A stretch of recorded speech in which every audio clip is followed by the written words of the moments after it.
Donc on se retrouve pour une nouvelle carte d'identité. Cette fois-ci, c'est celle de la fraction 7 sixièmes que j'ai déjà écrit ici en chiffres.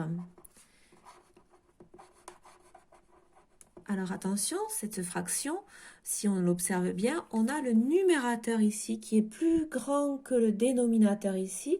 Donc je peux déjà me dire que cette fraction est plus grande que 1. C'est important pour la représentation tout à l'heure. Je l'écris d'abord donc en lettres. 7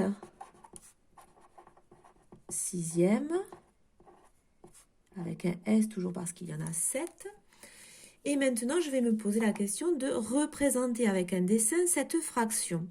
Puisqu'elle est plus grande que 1, je vais avoir besoin de dessiner 2 unités. Il va aussi falloir que je me pose la question de combien de carreaux je vais prendre pour faire ce dessin.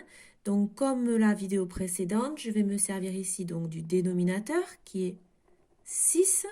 Et pour me simplifier le travail, je vais dessiner un rectangle qui a 6 carreaux. Je pourrais faire mes 6 parts égales. Un peu plus à l'aise, on peut commencer à réfléchir à utiliser un multiple de 6. Donc faire un rectangle de 12 carreaux ou 18 carreaux. Pour faire le nombre de parts, donc équivalent à... Il faut 6 parts, pardon. Je me trompe.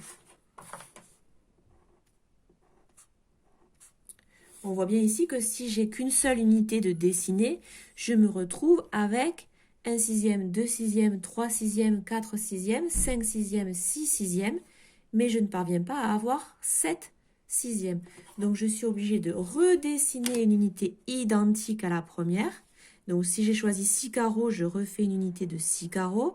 Si j'avais choisi 12 ou un autre multiple, je dois faire la même unité.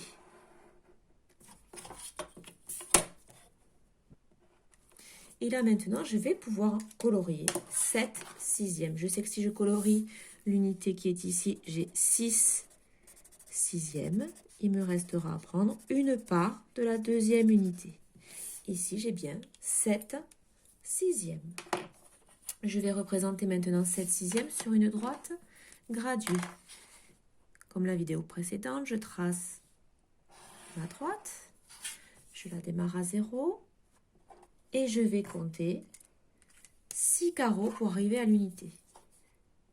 1, 2, 3, 4, 5 et 6. Je marque le repère 1, 7 sixièmes, 8 sixièmes, 9 sixièmes, 10 sixièmes, 11 sixièmes, 12 sixièmes. Je marque mon repère 2 et je peux continuer comme ça. Chaque carreau représente donc un sixième. J'ai bien gradué tous les sixièmes en notant mes nombres repères qui sont les nombres entiers. Je sais que 7 sixièmes est plus grand que 1, donc déjà je sais qu'elle va être placée après le 1 ici.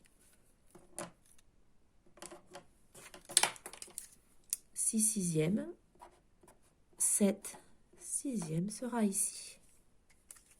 Je vais pouvoir l'encadrer maintenant entre deux entiers consécutifs.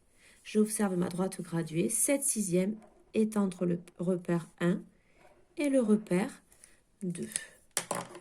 J'écris donc 7 sixièmes est entre 1 et 2. Ensuite, il me reste à l'exprimer sous la forme de la somme d'un entier et d'une fraction plus petite que 1. C'était, si vous vous souvenez bien, les CM1, l'histoire de l'arrêt de bus et je marche. C'est-à-dire que je pars du 0, je prends le bus qui ne s'arrête que sur des nombres entiers.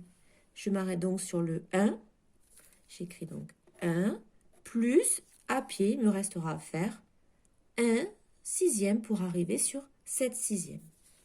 1 plus 1 sixième. Et donc, j'ai ici écrit la fraction 7 sixièmes sous la forme d'un entier, 1, plus la fraction plus petite que 1 qui est 1 sixième. À vous maintenant de réaliser la carte d'identité de la fraction demandée sur votre cahier.